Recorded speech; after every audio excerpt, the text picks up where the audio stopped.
In this work, one of the main pillars we teach our students is the model of meditation. To begin, there are many reasons to meditate, but for the purpose of this piece, the one I want to focus on is how to get beyond the analytical thinking mind. The analytical mind is what separates the conscious mind from the subconscious mind. The way we get beyond the analytical mind is by slowing down our brainwaves from beta to alpha brainwave states. While there are varying levels of brainwaves, the first one we will discuss is beta brainwaves. The three major beta brainwave frequencies are low-level beta brainwaves. You are aware of your environment, and in turn, your brain is integrating high levels of sensory information from your outer world to your brain and body. Said another way, it's creating coherence and meaning between your inner and outer worlds. Mid-level beta brainwaves. These occur when your brain is slightly more amped up, such as right before you are about to deliver a lecture or a performance. You can think of this as good stress. Once you begin, for the most part, you can channel this excess energy into an action and you relax high-level beta brainwaves. This is when we are living in stress or survival. High beta is a very aroused state, usually associated with emotions such as anger and aggression, fear and anxiety, or pain and suffering. In this brainwave state, we tend to be overly focused, overly obsessed, and overly analytical about all the elements in our lives. When people get stuck in this state, they usually need something outside of them to change their inner emotional state, such as drugs, alcohol, television, video games, etc. Therefore, we could say that they are looking to change their inner environment through something in their outer environment. In beta, our attention is on the outer world, making us consciously aware that we are a body local in space and time. In high beta brainwaves, however, the alarm system is switched on and we narrow our focus on all the elements in our material world. That's because we are paying attention to a threat or a perceived threat in our external environment. In turn, we become object focused. All of this is to say that what we want to do in our meditation is to slow down our brain waves in order to suppress the activity in our thinking brain or neocortex, otherwise known as the seat of your conscious mind. The neocortex is always busy trying to analyze and make sense of the outer world, but if we close our eyes and tune out the incoming sensory information, our brainwaves begin moving from beta to alpha. Alpha brainwaves are essentially a resting state of the body, which allows us to dream or imagine more creatively in pictures and images. In a very real way, the voice in our head that is always talking to us quiets down, and as a result, we become less analytical. When done successfully, energy begins to move into the limbic or midbrain, which is the seat of the autonomic nervous system, also known as the subconscious mind. The subconscious mind is the operating system of the body. It controls heart rate, digestion, blood sugar levels, body temperature, hormonal secretions, temperature regulation, and more. Thus, if we can consciously tap into the autonomic nervous system, we can begin to influence the way our body functions physiologically. So, if you're trying to change your body's health and reprogram your autonomic nervous system from a state of stress back into balance, stress is when your autonomic nervous system moves your brain and body out of homeostasis or balance. Our research shows that by doing the exact opposite, you can change your brain waves from beta to alpha. To do this, we move our attention from a narrow focus or object focus on the things or people in our external material world to opening and broadening our focus to space or nothingness. In doing so, we take our attention off the material world and place it on the immaterial world of energy. The act of sensing or feeling the space around us automatically quiets our brain's thinking and analyzing, as all of our attention begins to slowly become focused on our inner world. It's as if our body falls asleep but our mind is awake. When done correctly, our body forgets it's local in space and time. Thus, the environment simply falls away. When this happens, The lights also go out on our memory bank of the neocortex, which essentially is stitched into the fabric of the known self. That means we forget about our personality or our identity, which has been identifying with all of the people and objects in our external environment at certain places and times. This is the identity that has developed over a lifetime through the prism of our history, education, family, culture, etc. Now we have descended our consciousness into a deeper layer of brainwaves called theta brainwaves. This is a very hypnotic state whereby we become more open to information and thus more suggestible. When all of that falls away, that's the moment where we become no body, no one, no thing, nowhere. In no time, this disassociation from everything known in our material 3D reality is the key that unlocks the door of the quantum world. It is to pass through the eye of the needle into the quantum field. It's on the other side of this door where we can begin to have a conscious influence over our body. Why? Because when the door between the conscious mind and the subconscious mind is open, we are open to the suggestibility to information. Therefore, we can reprogram our subconscious mind at the same time by no longer putting our attention on matter, but instead on energy or frequency. We enter the quantum field. We become pure consciousness, and we can create reality as more energy and less matter. And we can execute greater effects on the world of 3D matter. As I mentioned, by changing our brain waves from beta to alpha to theta, we are able to bypass the analytical mind in order to enter the body's operating system, otherwise known as the autonomic nervous system or the subconscious mind. Measuring in at approximately the size of an apricot and located midbrain, directly under the neocortex, the thinking brain, exists the limbic brain, which is the seat of the autonomic nervous system.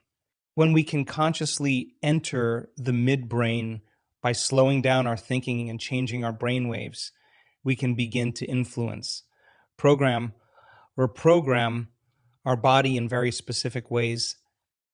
Now imagine for a moment the autonomic nervous system as a subway line with 7 stops on it. On the subway map, you see that each stop representing a specific neighborhood is color-coded. As we know of neighborhoods, every neighborhood has its own restaurants, coffee shops, retail stores, type of people, architecture, green spaces, and so on. After all, it's these differentiating factors that make one neighborhood distinct from the other. Of course, since we are talking about the autonomic nervous system instead of each subway stop, being a neighborhood, these neighborhoods are hubs of information called energy centers. Just as a neighborhood has its own vibe, each center has its own energy or frequency, and frequency carries information. As such, each center also carries its own intent and thus manufactures its own chemicals and hormones. These energy centers also possess unique plexuses of neurons, which essentially afford them their own mini brains. All of these centers are under the control of the autonomic nervous system. So as we bring coherence and order to each center, the cells, tissues, and organs of the body that relate with each center begin receiving more balance, coherence, and orderliness. It makes sense then that when the brain is functioning in beta brainwaves, or the thinking neocortex is active, it is impossible to make any real changes in the body because the majority of the brain's energy is in the neocortex and separate from the limbic brain. Only when you learn how to intentionally change your brain waves and move to alpha and theta patterns can you signal or program your autonomic nervous system to automatically take the orders equal to the information you give each center. Since frequency, or energy, carries information, the more coherent the energy is in each energy center, the more it can carry a clear message of information to the autonomic nervous system. When I first began teaching this work, we started by practicing putting our attention on different parts of our bodies and the space around our bodies. For instance, I would ask our students to place their attention on space their nose occupied in space, and then on the space around their head. This was practice, training, and preparation for moving on to the blessing of the energy centers meditations. Why? Because as we place our attention on each energy center and the space around it, we can begin to intentionally lay more coherent energy and information in around that center, thus informing each center with a new, more orderly energy. In this act, we use our awareness and attention to literally practice finding a coordinate or target in the body. This is called a convergent focus, which means we are narrowing in our focus on an object, person, or thing. Once we locate this target, we then tune into the energy of each individual center and focus on the space around each center. This is called a divergent focus. And when we do this, we can create more coherence in that specific energy center. According to the quantum model of reality, since everything in three-dimensional reality is made of particle and wave, matter and energy, think of the target of each energy center within the body as the particle or matter, and the space around your body as the energy or the wave. This is what the blessing of the energy centers meditations are all about. And so, through this simple act of blessing our energy centers, which is to say, bringing more order and coherence to them through love or some other elevated emotion, many people in our work have healed themselves from numerous health conditions. In our blessing of the energy centers meditations, as we rest our attention in each one of these energy centers, we are targeting a coordinate. When we become aware of the space around each center, we are tuning into each center's unique energy. While traditionally these energy centers have been called chakras due to the fact that plexuses of neurons intersect at each energy center. As an example, approximately 40,000 plexuses of neurons connect into the heart. Whenever you have a plexus of neurons, as they become activated with energy, they have their own unique minds. When we are constantly living in survival and stress, over time the brain is knocked out of homeostasis. As this imbalance occurs, in order to combat the threat in our outer world, the autonomic nervous system steps in to mobilize energy. As a consequence, we start overdrawing energy from these energy centers, eventually knocking the whole body out of homeostasis.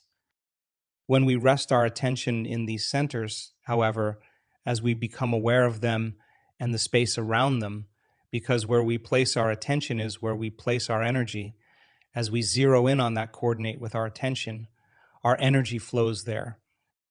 Now, here's the most important part. If we are successful with our target practice, and if we not only tune into but also receive energy in each one of these centers, we can amplify them with more coherence in each individual mini brain. In other words, when each one of these centers' mini brains become more coherent, they will send a more coherent message to corresponding cells, tissues, organs, and glands to create more hormonal, chemical, and neurological balance, resulting in the autonomic nervous system rebalancing the body, which of course is the function of the autonomic nervous system. If you've truly entered the operating system, because autonomic means automatic, if you can instruct the center for more health, and if you can embrace, feel surrender, and trust your order will be carried out, then, as we get out of the way, we allow the body's innate intelligence to take over. Each center can then automatically take those energetic instructions and transmute them into healthy messages for the energy center's corresponding cells, tissues, and organs in that particular part of the body. And so, as we begin to practice changing our brainwaves by opening up to the energy and space around us, and we combine it with the understanding that the autonomic nervous system not only wants to create order and balance, but is capable of doing it way better than we could ever do it on our own, then we can begin the process of creating more balance and health in our body. When we attune our body, the vehicle of consciousness, to its optimum state, that's when the magic truly begins. As we improve our skills in the blessing of the energy centers meditations and become more proficient, we can rely less on different elements, chemicals, drugs, therapies, etc.